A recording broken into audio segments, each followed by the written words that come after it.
خدایا خود را بشناسم.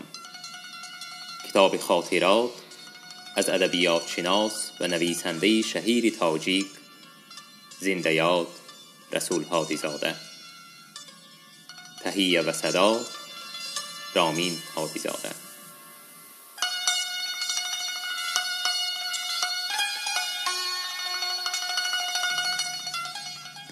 قصه فاطمه خان.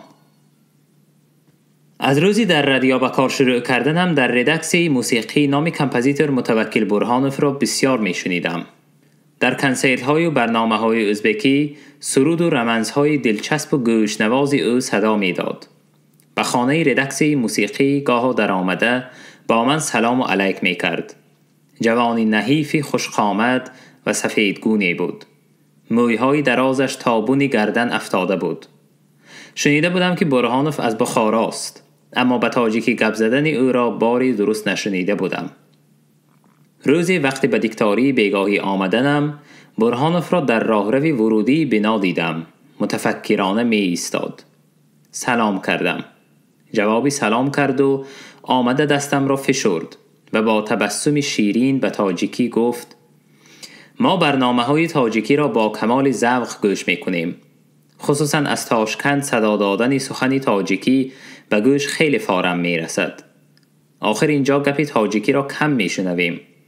خواهرم خصوصاً سخنهای شما را با یک جهان لذت گوش می‌کند. بارها گفت که شما را به خانه دعوت کنم که خودتان را هم بیند. شما می‌توانید همین روز بعدی کار به خانه ما بیایید؟ می‌توانم، لیکن بعدی ساعت 7 بعد از خواندن خبرهای آخرین. پس من ساعت 7:30 شما را همینجا منتظر می‌شوم، گفت و زود با قدم‌های تیز از بنا به در رفت. کار را تمام کرده از استودیو برآمدم که برهانوف در راهرو منتظر است. گفت که منزل آنها چندان دور نیست، پیاده رفتن ممکن است. در شبی نه چندان سرد تیره ماه از کوچه‌های تاشکند گپ‌زنان می‌رفتیم. در واقع خانه‌شان در مرکز شهر بود و از اینجا یک کوچه گذشته به منزل درویشانه ما رسیدن ممکن بود. در را زنی میان قدی سبزینه با چشمان شهلا و ابروانی پیوسته گشاد. مرا چنان با خوشنودی و مهربانی پیشواز گرفت که گویا آشنای دیرینه آنها بودم و بعد از چندین سال دوری به دیداری من رسیده است. خانه کلان و وسیع چراغان که عبارت از 4 اتاق بود، بعد از کلبه ویرانه ما به نظر قصری شاهانه جلوگر شد. مرا از پیشگاه از بالای دیوانی نرمی چرمی نشاندند. فاطمه خان پیوسته مرا خیر مقدم می گفت و بالای میز آنچه داشت آورده می ماند. از خجالت در جواب شیرین سخنی ها چی گفتنم را نمی دانستم. فقط به سؤالهای فاطمه خان کوتاه جواب می دادم و بس. متوکل کم گپ می زد. دخترچه فاطمه خان دلبر 11 ساله بعضن سری میز نشسته با چشمان آتشباری سیاهش کنجکاوانه به ما می نگریست که مهمان نو به مادر و تقایی و چه خویشیگری داشته باشد. صحبت قریب 2 ساعته ما دیباچه دوستی و پیوندی برادری و خویشاوندی دوامداری ما گشت. از همین روزی اولین در دل به این زنی خندان و مهربان و خوش صحبت و دلبر، بدادری جوان وی متوکل که در نهایت تواضع و آداب حمیده بود و دخترچه خوشروی آنها که گل معطر و نوشکفته خاندان بود، مهری گرم و محبت جان افزا پیدا شد. تأثیرات اولین خود را از این شناسایی به پدر و مادرم در نامه‌ام چون مژده زندگی به این طرز بیان کرده بودم: در اینجا با آدمان خوب شناسایی دارم، از خویش‌های خودم هم بهتر. متوکل برهانوف نام یک کمپوزیتور بوده است، خیلی جوانی خوب. روزی نمانده به خانه‌اش برد. خانه‌اش خیلی خوب، نزدیک 5 خانه دارد. زندگانی بسی شاهانه. خواهری کلانیش که آتم را می شناسد مرا خیلی احترام می کند. چیزهایتان را بیارید من شسته می دهم. اوقاتهای هوستان رفتگی را گویید من پخته می دهم. گویان مرا خیلی دلداری می دهد. آدمانی تکبردار نه. من خیلی آرزو می کنم که مانند آنها خاکسار و آبرودار شوم. 14 نوامبر 1945. خلاصه کلام مهربانی، غمخواری و آدمیت و صمیمیت آنها بود که به این خاندان خرد و ولی بلند مقام جامعه تاشکند وارد گشتم و سالها گذشتند و ما از خویش و اقربا هم بیشتر و قویتر به هم نزدیک و قرین گردیدیم. می دیدم که آنها از جهت مادی به درجه فراوان تأمین نبودند، لیکن در سخاوت، دستگشادی، مهمان نوازی نهایت والا همت و چشم و دیدهشان سیر بود. متوکل برهانوف از اهل صنعت بود و اکثر صنعتکاران او را دوست می داشتند. استعداد او را احترام، قدرشناسی و حتی پرستش می نمودند. آنهایی که با دوستی و رفاقت و احترام و اعتقاد به خانه آنها می آمدند، از صحبت و آشنایی اولین مفتون فاطمه خان می شدند. دیدار اولین به دوستی و محبت صمیمی می گذشت. مناسبت دوستانه و پر از مهر و گرمی آنها تنها موقوف به احترام و پاسداری متوکل نبود، بلکه فاطمه خان خود در دل آنها، در زندگی آنها، در خانواده آنها مقام خاصه پیدا می کرد. صنعتکاران مشهور و همکسبان متوکل به فاطمه خان مناسبت نهایت صمیمی و دلبستگی داشتند. در میان اهل هنر و موسیقی نام فاطمه خان یا فاطمه جان یا فاطمه آپه ورد زبانها بود.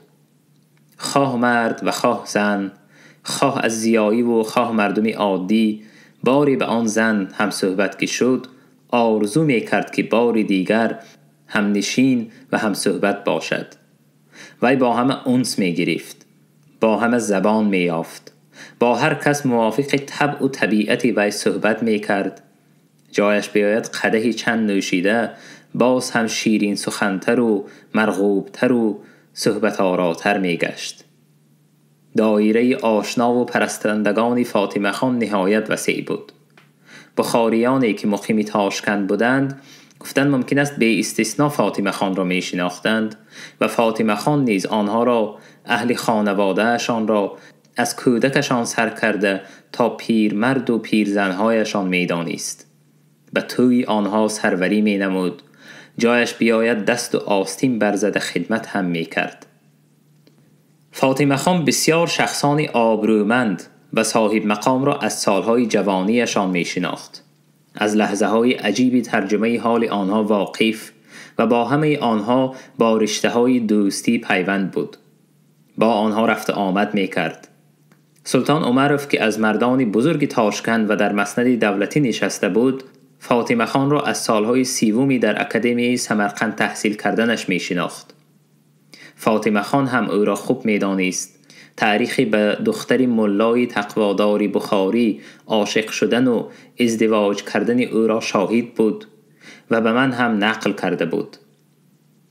سلطان عمروف و همسری عاقله و زیبای ایشان سکینه خان دوستان نزدیکترین و دیرین فاطمه خان بودند. معرکه های عائلوی و مهمانداری های کلان آنها به اشتراک و به مصلحت فاطمه خان نمی گذشت. در زندگی فاطمه خان یگانه ثروت بی‌بها دخترش دلبر بود که بی پدر کلان می کرد. روز تولد دلبر 1 مارس روز عید فاطمه خان بود. در این روز فاطمه خان ضیافت‌های پرناز و نعمت می آراست. دوستان فاطمه خان از بخاریان و سمرقندیان، از اهل هنر و موسیقی جمع می آمدند. آهنگسازان از جمله خود متوکل هم سرود و نواهای تازه ایجاد خود را می خواند. حافظان آهنگهای شوخی خلقی و کلاسیکی می سرودند. بزمی برپا می شد که نظیری آن را ندیده بودم و بعداً هم ندیدم. با همه آشنا و دوستان دیرینه و نوین خود، فاطمه خان به یک گونه و به یک طرز مهربان و دلیاب بود. خانه وی قریب به مهمان و به مسافران بخارا و سمرقند نبود. بعضن از بخارا و سمرقند آشناهای دیرین آمده چند روز و چند شب در خانه فاطمه خان اقامت می نمودند. فاطمه خان به خستگی و منت در خدمت آنها بود. فاطمه خان اگر به بخارا و سمرقند رود به اصطلاح دست به دست نمی رسید. دوستان نوبت را انتظاری می کشیدند که فاطمه خان را به منزلشان دعوت کنند و از دیدار و صحبت وی بهره ور گردند. خودی من که در تاشکند قریب هر روز با هم بودیم، در سمرقند روزها انتظاری می کشیدم که او را به مهمانی پدر و مادرم دعوت کنم. باری پدرم به طرز گله شوخی آمیز گفت: فاطمه خان، شما در سمرقند تخم عنقا هستید، می شنویم و به دیدار رسیدن نمی توانیم. فاطمه خان عذر آورد که معلم چیکار کنم، در اینجا آشنا و خیش های پیر و دلشکسته را یک سری قدم رفتن نبینم نمی شود. پدرم خندیده گفت: شما قداقچی بودید دیه؟ شکسته ها را قداق میکنید. فاطمه خان از ظرافت پدرم چنان ذوق کرد که سالها این سخنها را تکرار میکرد و صمیمانه میخندید. در سمرقند قداقچی استایی بود که ظرفهای شکسته چینی را به هم میچسبانید. عنصری در لغز شم بیتی دارد: خویشتن سوزیم هر دو بر مراد دوستان، دوستان در راحتند از ما و ما اندر میهن. چون این شخصانی به قول معروف بر مراد دوستان خویشتن سوز را در سیمای فاطمه خان دیدم و مثل وی تا امروز از زن و مرد کسی به این صفت به نظرم نرسیده است. هم در روزهای نیک و هم در مشکلهای زندگی و کس اگر مدد و یاری ضرور افتد جانسپارانه خدمت می کرد. من دو واقعی خردی را در این مورد نقل کردنی هستم. در خانه فاطمه خان پیرزنی را می دیدم که 10 روز و 15 روز اقامت می کرد و فاطمه خان او را مثل طفل پرستاری می نمود. بعد فهمیدم که این پیرزن نورانی خواهر حافظ مشهوری بخارایی دام الله حلیم بوده است. کی هاست که فرزند ندیده از شوهر جدا افتاده بی کس و بی کوی در حمایه و وصایت خیشان میزیسته است. فاطمه خان او را بیبی جان می گفت و ما هم به همین لقب با او معامله داشتیم. پیرزنی خوش لباس و سفیدگون و شیرین سخن از گذشته های بخارا و بخاریان نقل های عجیب می کرد. در طی 1-2 سال با او انس گرفتم و او نیز مرا مثل فرزند دوستداری می کرد. بعد از چند سال در سفری خود به تاشکند از فاطمه خان حال و احوال بیبی جان را پرسیدم. فاطمه خان قصه حزناور آخر عمر پیرزن را با گونه غمگین و چشمان اشکالود نقل نمود.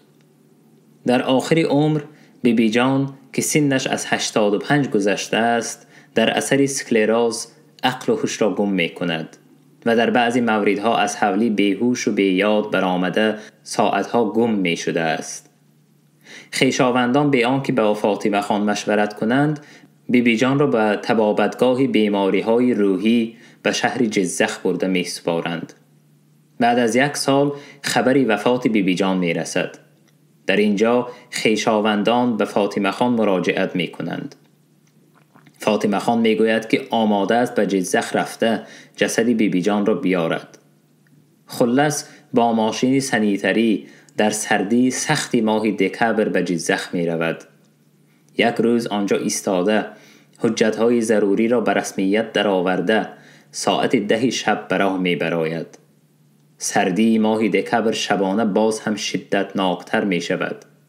قریب سحر فاطمه خان و راننده در راه به آشخانه در آمده گرم شده نفس راست می کنند.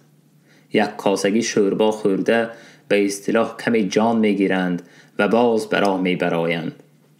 در راه شدت سرما کمتر اثر کند گفته نقل نمود فاطمه خان کمی عرق هم خوردم. بعد در پهلوی بیبی جان نشسته گهی با خنده و گهی با گریه با آن کس صحبت می کردم. بامداد به حولی خیش بیبی جان رسیدیم. مرد و زن رسم و آیین مرده‌داری را به جا آورده بیبی جان را با عزت و اکرام به خاک سپردیم. باز نقل دیگر درباره جانسوزی فاطمه خان در حق نزدیکان خود. تابستان سال 1957 من با عروس شونده‌ام بشیر خان، همسری حاضرم، در مسکو از قید رسمی نکاح گذشته نیت داشتم که در دوشنبه معرکه تویمان را تشکیل کنم. اما خواهری همسرم ملاحت خان پنهان و آشکار سعی نمود که نه تنها توی عروسی ما موقوف ماند، بلکه اگر تواند به همخانه شدن ما مانع گردد.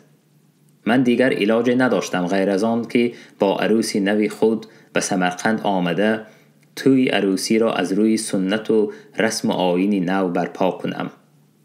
ما از مسکو راست به تاشکند آمدیم. فاطمه خان این واقعه را شنیده گفت: من هرگز بشیره را تنها نمی مانم. شهاب‌ها قدردان و خویشاوندان من می شوند. خودم از نام همه آنها عروس را همراهتان به سمرقند برده همچون خویش شهاب‌ها توی را می گذرانم. فاطمه خان باز خانه و جایش را به کسی سپاریده با ما به سمرقند آمد. توی عروسی را هم از روی عرف و عادات قدیم و هم به رسم و آیین نو گذرانیده به تاشکند بازگشت. خدمت این زنی جانسپار بود که در روزهای توی نه تنهایی و به اصطلاح غریبی عروسی نو و نه به قول معروف بایکات مادر و خواهر نو عروس هم معلوم شد. بله، زنی قهرمانی بود فاطمه خان. همیشه خندان و مهربان، همیشه مهرپرور و دلبر، غمخوار و غمگسار، رفیق و مؤنس و حریف صحبت آرا، نور بخش و نور افزا. بسیاری ها که این زن را به این خصلت و صفت می دیدند گمان نمی کردند که وی یک حیات پرتشویش و فاجعه انگیزی را سپری کرده و سایه فاجعه و ناهمواری های زندگی بالای سری او چون ابر تیری مدهش مستقر بود. عیش او را تلخ می کرد، دلی او را ریش می نمود. اما او به کسی سر فاش نمی کرد، با کسی آواه نمی نمود. بعد از دختر و دادر فاطمه خان من بودم که از جراحت دل وی خبردار گشتم و همین آگهی من از درد دل وی به گمانم به او تسکین می بخشید. این است صفحه از نظرها پوشیده زندگی این زن. جد بزرگ خاندان فاطمه خان، برهان مخدوم، مدرس و شخصی آبرومند سمرقند، هنوز پیش از استیلای روسیه بر سمرقند به قول متوکل برهانوف رویم بر روی عروس نافتد گفته به بخارا هجرت می کند. از برهان مخدوم 4 پسر می ماند. یکی مزین مخدوم، فرزند ارشد، پدر فاطمه خان و متوکل، و 3 پسر دیگر، مکمل، مؤمر و مظهر، که هر یکی لقب مخدوم را داشتند. مزین مخدوم و همسری وی در کودکی فرزندان از جهان چشم می پوشند و فرزندانشان در تربیه عمک‌هایشان می مانند. مؤمر و مظهر در قطار چندی از جوانان بخاری در اول سده 20 برای تحصیل علم به استانبول رفته، بعد از فرا گرفتن علوم دینیه و دنیوی اینچنین از خود نمودن زبان و ادب و تاریخ ترکیه به بخارا باز می گردند. مکمل مخدوم در بخارا به جنبش جوان بخاریان شامل بود و بعداً در حکومت جمهوری شورایی خلق بخارا در منصب کلان مأمور می شود. مظهر و مؤمر با فعالیت معلمی و تعلیم و تربیه مشغول می گردند. بعد از تشکیل جمهوریت شوروی سوسیالیستی ازبکستان و به حیث پایتخت جمهوری برگزیده شدن سمرقند، عائله برهانوف ها به سمرقند می کوچد. سبب به این شهر آمدن آنها باز در آن بود که 2 مخدوم زاده پیش از انقلاب با حزب جوان بخاریان و سروری آن فیض الله خواجه‌ایف نزدیک بودند. به سمرقند آمدن آنها هم بروی خاطر فیض الله خواجه‌ایف و هم به منظوری تکیه‌گاهی در شخص وی داشتن بود. در سالهایی که سمرقند پایتخت ازبکستان بود، در این شهر برابر اینتلیگنسیای ازبک روشنفکران تاجیک شهرهای دیگر نیز گرد آمدند. ضیاییان بخارا که اکثرشان در سالهای موجودیت جمهوری خلقی بخارا به طرز صنعی به زبان ازبکی حرف می زدند و می نوشتند، از روی ضرورت و مجبوریت، زیرا فیض الله خواجه و دیگر راهبران این جمهوری زبان ازبکی ترکی را زبان دولتی اعلان کرده بودند، در سمرقند از نو تاجیک شدند. مظهر مخدوم از معلمان نامدار مکتب‌های سمرقند شد.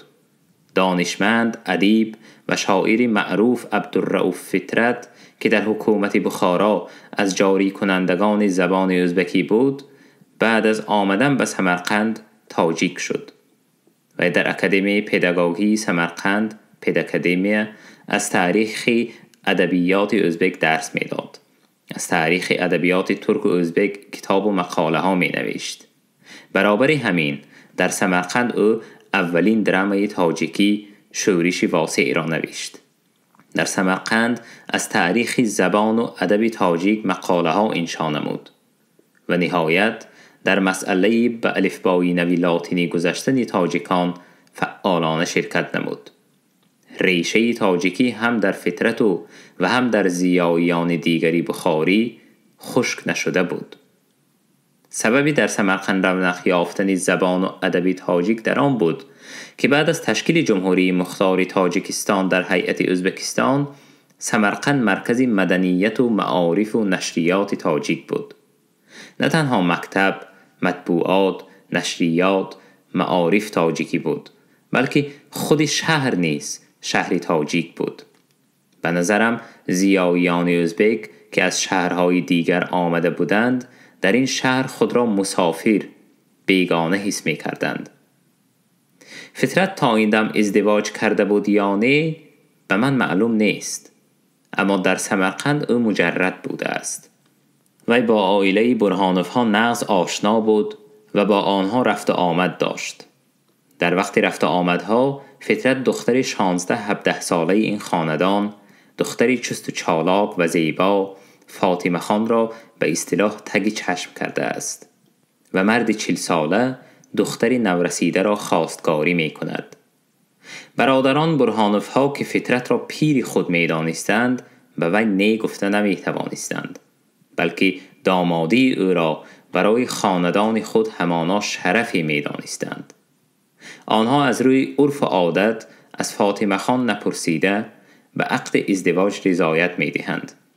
فاطمه خان هم به رأی عمک‌های خود مخالفت کردن نمی توانست. دختری که آرزو و امید به خیال‌های جوانانه همسر و همسالی موافق پیدا کردن را داشت، به همخانگی مرد کلانسال دانشمند عادت کردن نمی توانست. به زور و اجبار وظیفه زن و همسر را ادا می کرد، لیکن دلش غنچوار بروی شخصی کشودنی بود که او را دوست دارد، دل و جان بدهد. فاطمه خان مثل زنهای ضیاییان پیش قدم با مویهای بریده، لباسهای زیبای اروپایی به کوچه می برآمد. در صحبت شاعران و ادیبان تاجیک و ازبک خندان و شکوفان بود، اما در سینه، در ضمیر دل همیشه اندوه، غم و حس تنهایی داشت. در این سالها جوانی روشنفکر و فاضل به نام عبدالسلام رشیدی به واسطه پیرو با فطرت آشنا می شود. عبدالسلام در آن سالها در معارف تاجیک سمرقند مقام راهبری داشت و به اهل ادب و مطبوعات در رابطه های دوستی و همکاری بود و از علم و سنت های گذشته آگهی داشت و از مکتب قرائت قرآن گذشته بود که لقب قاری هم داشت.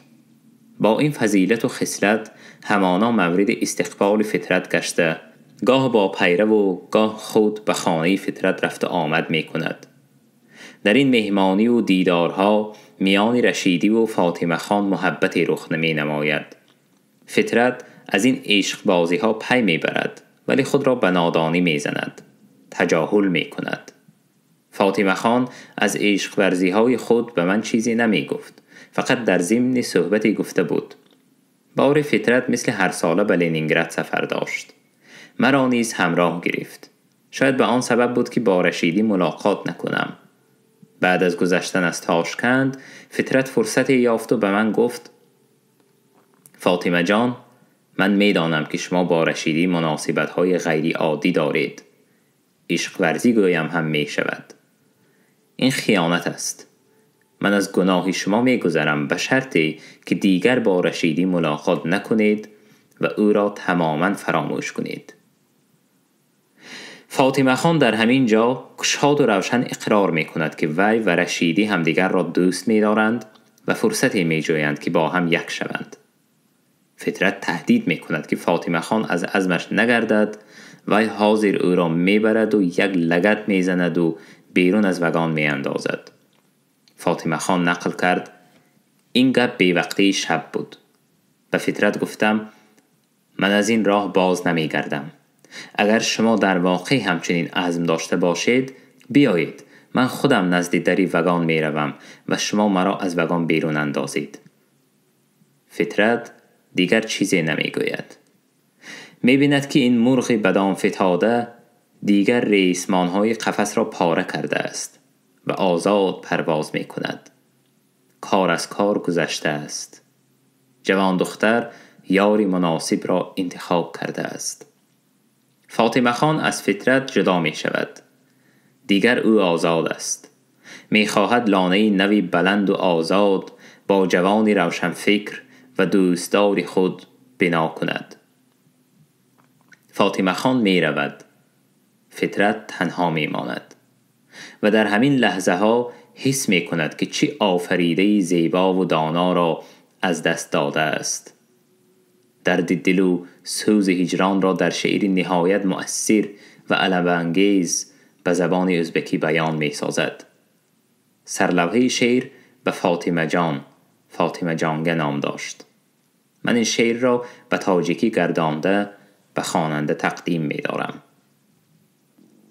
ماهی من بی وفا گلستانم، در گلستان عمر تازه ریحانم. از هجوم غم و رنجه روزگار تو بودی مهربان نگهبانم.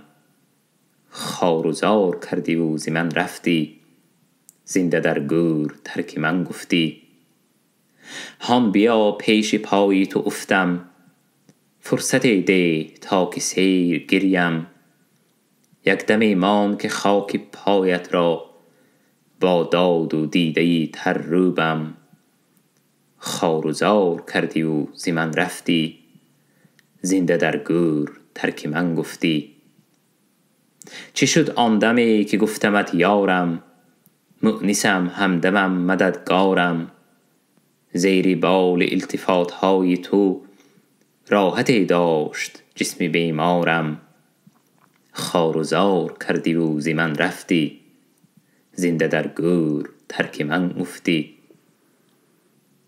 قدمی نه که خون دل ریزم، لحظه ز هجر تو برهم. دل برم آی تا به موی هایت، شانه بزنم پس جان بدهم. خوار و زار کردی و ز من رفتی، زنده در گور ترک من گفتی. در شعر فطرت تنها علم فراق و هجر از جدایی یار فتان و پریوش صدا می دهد و آثاری از ملامت و گیله های بیوفایی پدیدار نیست. آیا حس آدمیت نیست که شاعر گویا به یار و همراهی موافق یافتن فاطمه خان را مذمت نمی کند، فقط از تنهایی، از درد جدایی ناله می کند. فطرت در فراق فاطمه خان به تاجیکی نیز شعر نهایت پرسوز و گدازی نوشته بود که به چاپ نرسیده، ولی بسیار دوستان نزدیکش این شعر را خوانده بودند. شعر را از روی چاپ یک روزنامه اینجا درج می کنم. رفت از برم یاری نازنین، بر جبین ز قهر برفکنده چین. لاله ام ز دست رفت و باغ ماند، تیرگون شبم بی چراغ ماند. عقل و هوش و دل بی سراغ ماند، نه باغ ماند نه راغ ماند، نه لاله نه چراغ ماند. در شب غمم ماهتاب نیست، روزی ماتمم آفتاب نیست. آه و ناله‌ام را حساب نیست. سینه می کنم داد می زنم، از یگان طرف یک جواب نیست. هم نفس نماند هم قفس نماند، دادرس نماند هیچ کس نماند، خاک بر سرم. این واقعه در میان روشنفکران و آشنایان فطرت و فاطمه خان شوری برپا کرد. گفتن دشوار است که آنگاه کی فاطمه خان را ملامت یا آفرین می گفت و کی فطرت را تسکین و تسلی می داد. پیرو در دلداری فطرت و کاهش از فاطمه خان شعر انشا کرد در جواب شعر تاجیکی فطرت. پیرو که خود سببگار روی دادن این واقعه ها بود، وی بود که برای رشیدی به خانه فطرت راه گشاد، در این شعر فاطمه خان را ملامت نموده به فطرت تسکین و دلداری می دهد. آن شعر این است: باغبان گل پاسبان گل، سوخت در غمت آشیان گل. گوش کن دم داستان گل، گرچه دیده ای نوبهار گل. عمر برده ای در کنار گل، سینه‌ات پر است از غبار گل. جان فشانده ای در وفای گل، سر فگنده ای زیر پای گل. در مزاج گل رنگ وفا نبود، در طراوتش نشأ و نما نبود. در سرشت او اصل حیا نبود، آشنا نبود آشنا نبود. بو نبرده ای از صفای گل، محو گشته ای در ادای گل. عشوه های گل هان غریب بود، غمزه های او بس عجیب بود. رنگ و بوی او دل فریب بود، از وفا و عهد بی نصیب بود. تخم و ریشه‌اش نانجیب بود، بی گمان بودی از جفای گل. بی خبر بودی از خطای گل. حیف محنتت رایگانه شد، عمر قیمتت صرف زمانه شد. رازهای دل تا فسانه شد، بهر دل فریب این بهانه شد. دل کشید و رفت از میانه شد، ای فنای گل مبتلای گل. چند خون شوی از برای گل. فاطمه خان باری گفته بود: من این شعر را خواندم و به پیرو گفتم که چرا مرا طعنه و ملامت کرده اید؟ آخر خود شما هم در اینجا گناه دارید اگر گویید که عشق گناه است. پیرو گفت: فاطمه جان، این برای دلداری و تسکین بیچاره فطرت بود. بعد از این واقعه 1.5 سال نگذشته فاطمه خان و رشیدی ازدواج نمودند. نهایت فاطمه خان ناکام به کام دل رسید و عائله سعادتمند تشکیل گردید. 1 مارس سال 1935 در عائله آنها دخترچه‌ای متولد شد که او را دلبر نام کردند. در اول بهار زادن فرزند بهاری بخت پدر و مادر را باز هم پرنورتر و شکوفاتر کرد. ولی این بخت نورافشان برای فاطمه خان دیر دوام نکرد. در آخر سال 1936 رشیدی ناگهان غایب شد. گفتند که او را آدمان گپو از جای کار یا کوچه دستگیر کرده و محبس انداختند. فاطمه خان با دخترچه خود در خانه‌ای که رشیدی در کوچه ازبکستان شهر نو داشت تنها میماند. به بالای این درد و الم سال 1937 عمک‌های او مظهر، مکمل و مؤمر را به حبس میگیرند. فاطمه خان در سمرقند تنها، بی تکیه‌گاه و بی سرپرست میماند. وی با ینگه‌هایش تا چند وقت در روزهای معین و زندان سمرقند که در باغ شمال واقع بود، حالا در آنجا بیمارستان جای دارد، و عمک‌هایش خوراک میکشاند، اما خوراک و نان آنها را نه همیشه قبول میکردند. فاطمه خان در سمرقند دیگر کس نداشت. مادری رشیدی با دخترانش در باغی بلند با خود آواره بودند. متوکل برهانوف که چند سال باز در مسکو در کنسرواتوری و بعد در استودیوی ملی شاگردان ازبکستانی تحصیل می کرد، از وضع فاطمه خان و زندانی شدن عمک‌هایش خبردار می شود. وی زود خانه‌ای برای اقامت خواهرش پیدا کرده، فاطمه خان و دخترچه او را به مسکو می بیارد. در استودیو از تاجیکان بخاری شاهنظر صاحبوف، فضلالدین شهابوف، فضلالدین شمس‌الدینوف، از یهودیان داوود ملاقندوف، سلیمان یودکوف و باز جوانان دیگر تحصیل می کردند. همه آنها عائله اهلانه‌ای بودند که فاطمه خان هم خواهر و هم سروری آنها بود. فاطمه خان با مهربانی و آدم دوستی خود در مسکو خویشاوندانی نزدیک پیدا کرد. با لاهوتی که پیش جوانان تاجیک استودیو آمد و رفت داشت، با همسری لاهوتی بانو دوست شد. به عائله استاد کنسرواتوری بروخانوف چون دوستی جانی و مؤنس داخل گردید. بعد از 10 سال با این عائله به واسطه فاطمه خان آشنا شدم. هر بار که فاطمه خان برای دیدن دخترش دلبر به مسکو می آمد، ان فرانسونا همسر بروخانوف و پسران وی گرد فاطمه خان پروانه‌وار می گشتند. جنگ فاشیستان به مقابل اتحاد شوروی سر می زند و استودیوی ملی کنسرواتوری بسته می شود و دانشجویان استودیو و فاطمه خان هم به تاشکند باز می گردند. بعد از 2-3 سال اقامت در شهر کهنه تاشکند، دولت از عمارت نوساخت برای متوکل برهانوف خانه خوب می دهد و آنها خواهر و دادر و دلبرچه خرد در همین جا زندگی می کنند. روزی که نخستین بار به خانه آنها آمدم، عکس کلان مرد خوش صورت در چارچوبه خوب در دیوار خانه می ایستاد.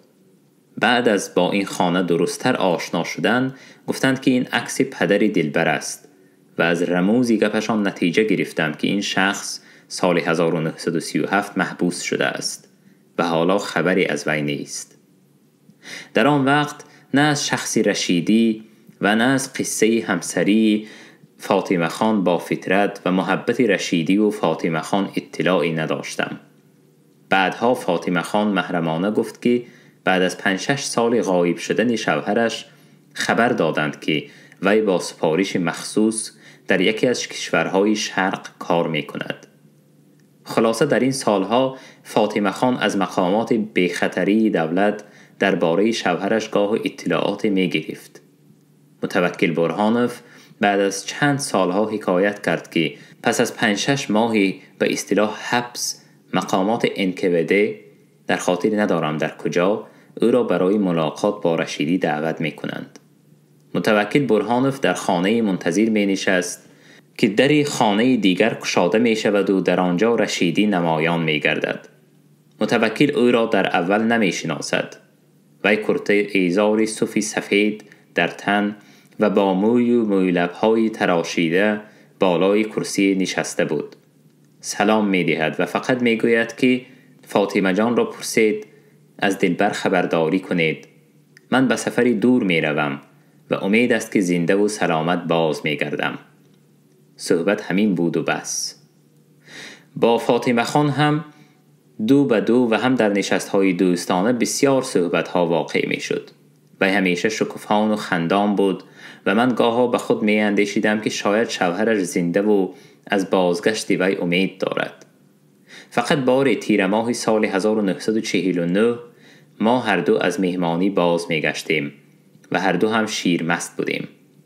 فاطمه خان علی رغم عادت خود خاموش و محزون به نظر می رسید. در دل من بیم پیدا شد و سبب خاموشی او را پرسیدم. هادی زاده جان، فاطمه خان همیشه با همین نام به من مراجعت می کرد. 4 ماه است که در عذاب و شکنجه هستم. دردم را به کی گویم نمیدانم. فقط به شما می گویم. قاری چند ماه باز در حبس است. در دست پایش زنجیر و زولانه. من دیگر امیدم را از بازگشت وی کندم. شبها خواب نمی کنم، نه گریه می کنم، نه یک داد و فریاد زده می توانم. فاطمه خان خاموش شد. در تسکین وی چیزی گفته نتوانستم. بعد از این از فاطمه خان درباره قاری سخنی بر نمی آمد. سال 1950 تابستان من به استالین آباد آمدم. هر بار که به تاشکند می رفتم در خانه برهانوف ها می زیستم. با این خاندان، با دوستانی که در اینجا جمع می شدند، چه صحبت های شیرین، چه نوای و سرود و موسیقی برپا می کردیم. اما می دیدم که فاطمه خان در 2-3 سال آخر پیر شده قوت و بردمی پیشتره را ندارد. هرچند کوشش می کرد خستگی خود را نمایان نکند. سال 1968 فاطمه خان به دوشنبه سفر کرد. روزی او را با اهل خانواده‌ام به دره ورزاب بردم. در کیلومتر 45 جای خوبی داشتیم. آنجا سیخ کباب و غذاهای خوشمزه تیار کردیم. کمی شراب هم نوشیدیم. پس لب دریا فرآمدیم. فاطمه خان نهایت شاد و خرسند بود. به آب شوخی روانی ورزاب نگاهی دوخته گفت: انا عمری آدم مثل همین جریان آب تیز و زود می گذشته است. هادیزاده جان، من اگر به شما خدمتی کرده باشم، اجر همه خدمت‌های مرا همین روز برآوردید. الها سلامت باشید. عمر درازی با برکت بینید. آن وقت گمان نداشتم که این سخنهای آخرین او بود. همان سال با تشویش و تردد دفاع رساله دکتری مشغول بودم. ماه ینوری 1969 در انستیتوت شرقشناسی مسکو رساله دکتری را حمایه نموده، بعد با همسرم برای استراحت به خانه ایجادی پریدلکینا رفتیم. اینجا جلال اکرامی، فاتح نیازی، شوکت نیازی هم استراحت می کردند و ما هم محفل دوستانه و ادبی داشتیم. گاها برای تبریک من دوستان می آمدند و صحبتها و بزمها می آراستیم. روزی محمد آسمی با ایشان خان نعمانوف آمدند. تا بیگاه همراه بودیم. شوکت جان پلو سنتی خود را پخت. دوره خوبی آراستیم. بیگاه مهمانان را گسیل کرده به خانه های خود آمده استراحت کردنی بودیم. شوکت جان خواست به شهر تلفن کند. تلفن کرد و با وجاهت مضطرب از کابینه برآمد. با صدای گرفته و لرزان گفت: از تاشکند تلفن کردند. فاطمه خان گذشتند. همه مات و مبهوت شدیم. اکرامی و نیازی ها از بیماری فاطمه خان خبر نداشتند. من بیمار خواب کردن فاطمه خان را می دانستم، لیکن به گوشه خیال نمی آمد که این بیماری او را به ورطه اجل می برد. نیمه ماه فوریه به دوشنبه بازگشتم. در خانه مکتوب دلبر دختری فاطمه خان از تاریخ 24 فوریه مرا منتظر بود. او در مکتوب نوشته است: رسول عزیز، امروز 15 روز شد که چشمان عزیزی مادرم ابداً پوشیده شد. شما کی می آیید که به شما از روزهای آخرین مردانوار گذرانیده مادرم نقل کنم؟ در مدت 17 روزی بعد بیمارستان مادرم شبهای دراز زمستان همیشه گپ می زد. همه دوستان را به خاطر می آورد. وی در خواطر بود که مبادا ما شما را با دفاع رسالتان تبریک نکرده مانیم. مادرم تأکید کرده گفت که ما 2 روزی تولد را فراموش نکنیم: روزی تولد شما و گلناره. من در انتظار شمایان هستم، زیرا غم و اندوهی که هر روز مرا سری پشته گور می برد، وقتی که به دیدار دوستان مادرم می رسم مرا رها می کند، دور می شود. بارها به مادرم با رنجیده خاطری می گفتم که وی خودش را احتیاط نمی کند. تمام هستی خود، جان و دل خود را برای سبک کردن غم دیگران صرف می کند. اما مادرم حق بوده است. در زندگی نویسندگان، کارگران، آشپزان بسیارند، اما کسب خواهری مشفق خیلی کم است. وی درست کرده بوده است که همین پیشه شفقت عمومی را راه زندگی خود قرار داده است. بشیره عزیزم، تو میدانی من چی مادری را از دست دادم. تو گریم نکن.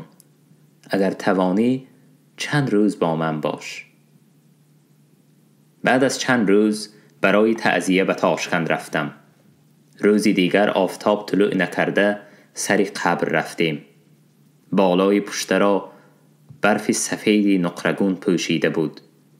زیری برف، زیری خاک فاطمه خان می خوابید.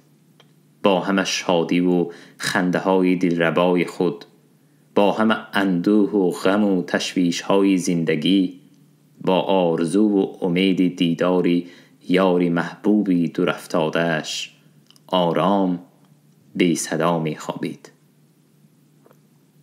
ماه دکبر سال 1976 بعد از 40 سال غیبت در وطن، رشیدی از به اصطلاح خدمت بازگشت. او نخست به دوشنبه آمده است. در این وقت در دوشنبه نبودم. در دوشنبه خواهر کلانی رشیدی با چند پسر و دخترش و همسرش فتاح رحمتزاده زندگی می کرد.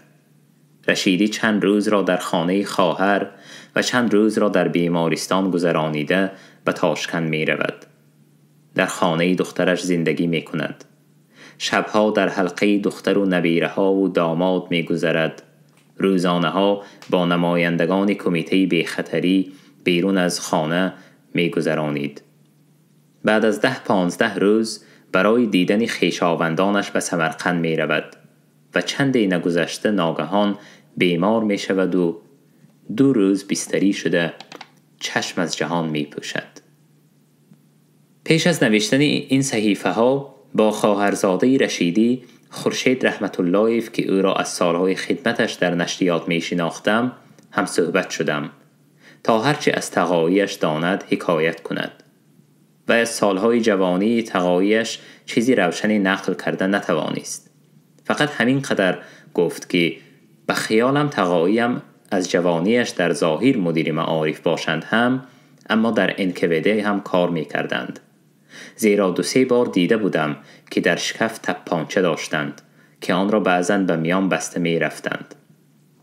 خورشید رحمت الله گفت که از کجا بودنشان و چیکار کردنشان چیزی نمی گفت. فقط باری گفتند که من سال 1943 همان سال کنفرانسی تهران علاءالدین بهاءالدینوف را در تهران دیده بودم و گفته بودم که اگر از ایران بازگردد سلامتی مرا به فاطمه جان رساند. خواطر نشوند، من به کارهای خود مشغولم. معلوم می شود که رشیدی در وقت کنفرانسی تهران در کارهای تأمین نمودن بی خطری ملاقات سران 3 دولت بزرگ اشتراک داشته است. در اینجا نتیجه می توان گرفت که بیرون از وطن وظیفه های جدی و مسئول رزویدک شوروی را اجرا می کرده است. رشیدی در مدت 40 سال چی واقعه ها را از سر گذرانیده، شاهد چی حادثه هایی بوده است، همه با خود وی به گور رفت. عکس آخرین او را در دست دخترش دیده بودم. از سیمای عکس جوانی آثاری نمانده بود. خیلی پیر شده بود. با وجود آن در سن 75 سال پیرمردی تنومند و با قوتی بوده است. اگر عمر وفا می کرد شاید از کارنامه های خود داستانی به وجود می آورد.